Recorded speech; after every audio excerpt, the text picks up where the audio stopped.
Je suis arrivé en Tunisie durant le repos hivernal, qui est une sorte de petite mort de la vigne, moment où la sève ne circule plus dans la plante et où les feuilles font étinceler dans un ultime flamboiement leur dernier souffle de vie. Et cette période trouve un écho dans mon âme, car moi aussi, je suis épuisé par la vie. À l'entrée du domaine, un petit cimetière paisible tient à nous rappeler que la vigne n'appartient pas à l'homme, mais que l'homme appartient à la vigne. C'est ce moment que choisissent les villageois pour réaliser la taille d'hiver, pratiquée toujours dans le même rituel que les anciens Carthaginois et leurs actuels descendants. Une taille courte, limitée à 2 yeux de chaque ourson, comme si la vigne, elle aussi, avait besoin de voir et d'être vue. Et quand la fatigue commença à se faire ressentir, une ouvrière m'invita à goûter les baies sauvages du lithium, censées donner l'éternité. Et pour un moment, je devins lithium, cep de vigne et odeur de la terre. Ailleurs, sous d'autres cieux et d'autres cépages, la vigne est arrimée à sa palissade, comme moi à ma détresse. Mais cette angoisse, je la sens se consumer progressivement au feu de l'amitié. Et pendant que la vigne entre en dormance, je décide de mon côté de partir le long des sentiers où elle a l'habitude de s'épanouir, en m'interrogeant sur le sens de ma vie, sur le sens de la vie. Surplombant la mer, la vigne est prise dans ses songes et tire ses bras vers le ciel, face au manque minaria, à la fois proche et lointain, comme ce bonheur que je tente d'atteindre à travers ma traversée tunisienne. Grâce à la vigne, j'ai appris que tout ce qui existe a une âme. Les animaux, les plantes, les vagues, les nuages et les humains.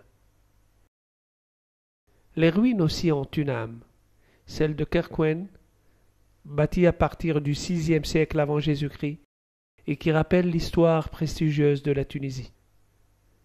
Sous le signe de Tanit, déesse tutélaire, je prie un instant dans l'espoir d'être touché par sa grâce. Ne cédant qu'à l'appel de la citadelle de Kélibia, où un cep de vigne a la réputation de s'y reproduire depuis des siècles. Je regarde le ciel dans une prière muette, sollicitant une paix qui tarde à venir.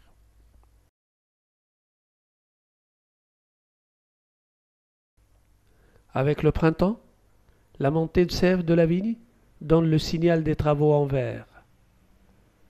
À leur manière, le bec rose et les oiseaux procèdent alors à l'effeuillage, permettant d'aérer les baies.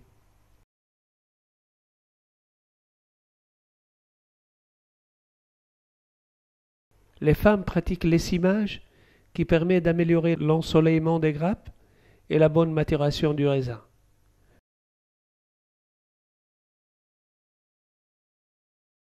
L'âne du domaine apporte lui aussi son aide en éliminant la partie supérieure des rameaux au milieu des rires des femmes.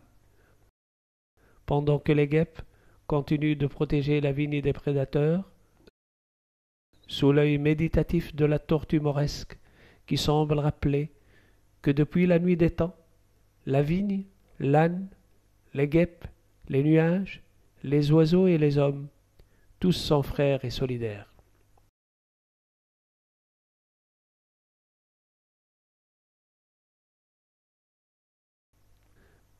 Lorsque les hommes ont fini de récolter les champs de blé,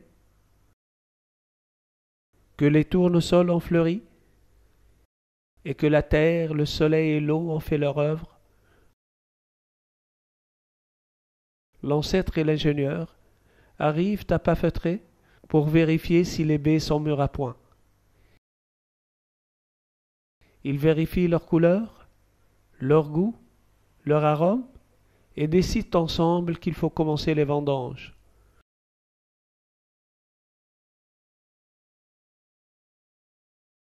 Moment qu'accueillent les femmes avec les huos et l'encens.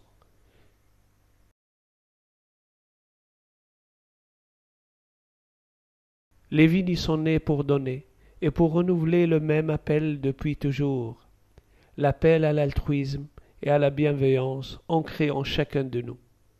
Des sentiments que nous ignorons, comme ce pauvre qui a un trésor enfoui sous sa maison, mais qui ne le sait pas.